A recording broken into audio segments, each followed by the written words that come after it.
రాష్ట్రం యొక్క తొలి ముఖ్యమంత్రి గారు బీఆర్ఎస్ పార్టీ రాష్ట్ర అధినేత గారికి స్వాగతం సుస్వాగతం. అందరం చప్పట్ల మధ్యన స్వాగతం సుస్వాగతం. గౌరవనీయులు తెలంగాణ రాష్ట్రంలో మొదటి పార్లమెంటు సభ్యులు గారు, మీ అందరి ఆశీస్సులతోటి ఈ ఎన్నికల్లో మళ్ళీ కరీంనగర్ పార్లమెంట్ సభ్యునిగా నిలబడుతున్న గౌరవనీయులు మాజీ ఎంపీ గారు బోయినపల్లి వినోద్ కుమార్ గారికి, వేగించిన గౌరవ హుజరాబాద్ శాసనసభ్యులు సోదరుడు కౌశిక్ రెడ్డి గారికి, గౌరవనీయులు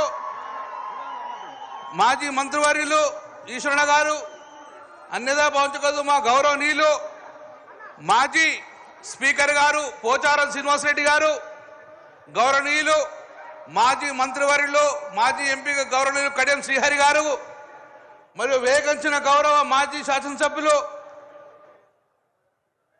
గౌరవనీయులు శాసన మండలి సభ్యులు అందరికీ, వేగించిన బీఆర్ఎస్ పార్టీ కుటుంబ సభ్యులందరికీ పేరు పేరు మీ అందరికీ స్వాగతం సుస్వాగతం తెలియజేసుకుంటున్నాను. సోదరులారా, ఇదే గడ్డ 2001లో ఒక పవిత్ర లక్ష్యం కోసం, తెలంగాణ రాష్ట్రం ఏర్పాటు కోసం, ఆ రోజు తెలంగాణ రాష్ట్రం ఏర్పాటు కోసం టీఆర్ఎస్ పార్టీ స్థాపించి మొదటి సమావేశం 2001లో సింహగర్జన పేరుతోటి ఆ రోజు ఈ గడ్డ మీద నుంచి గౌరవ మన పార్టీ అధినేత కేసీఆర్ గారు సింహగర్జన పేరుతోటి తెలంగాణ రాష్ట్రం ఏర్పాటుకు ముందుంటే సఫలీకృతమైంది. మళ్ళీ ఈరోజు అదే గడ్డ మీద నుంచి గౌరవనీయులు కేసీఆర్ గారు అడుగుపెట్టగానే ఈ నేలంతా పులకించిపోయింది. శ్రీకృష్ణ కమిటీ పేరు మీద కాలయాపన వేస్తుంటే కేసీఆర్ వచ్చుడో తెలంగాణ వచ్చుడో అని మళ్ళీ స్టార్ట్ చేసింది కరీంనగర్ నగరం నుంచి. దళిత బంధు కార్యక్రమం కానివ్వండి, రైతు బంధు కార్యక్రమం లాంటి గొప్ప గొప్ప పథకాలు అనుగుణంగా కరీంనగర్ నుంచి స్టార్ట్ చేయడం వల్ల సఫలీకృతమైనాం, విజయాలను అందుకున్నాం. అందుకే ఈరోజు 10 సంవత్సరాల పరిపాలనలో రైతులు కానీ రాష్ట్రం కానీ సుభిక్షంగా ఉన్న సమయంలో ఈరోజు మళ్ళీ రాష్ట్రంలో కాంగ్రెస్ ప్రభుత్వం రావడం, ఈరోజు మళ్ళీ మనం పార్లమెంట్ ఎన్నికలకు ముందుకెళ్తున్నాం. మరి తెలంగాణ రాష్ట్రం రాకముందు తెలంగాణ యొక్క గొంతు పార్లమెంట్లో వినిపించే నాయకులు లేకుండే.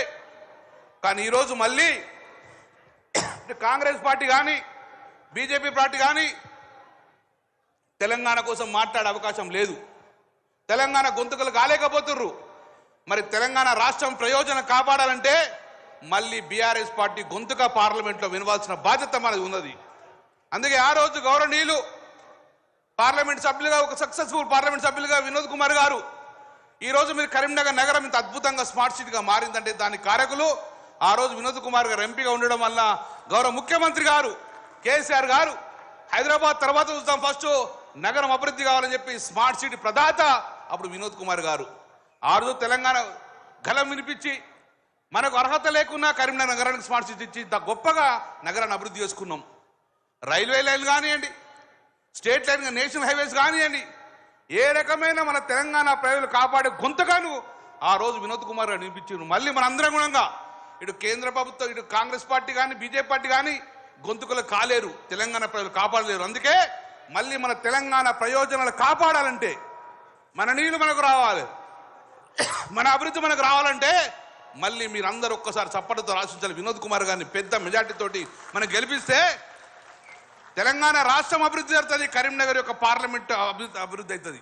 అందుకే ఈరోజు మళ్ళీ ఒక పవిత్ర లక్ష్యం కోసం 17 మంది పార్లమెంట్ సభ్యులు గెలిపేయాలని చెప్పి ఇదే గడ్డ నుంచి మళ్ళా మన అధినేత ఆనాడు సింహ గర్జనతోటి మొదలుపెట్టిండు.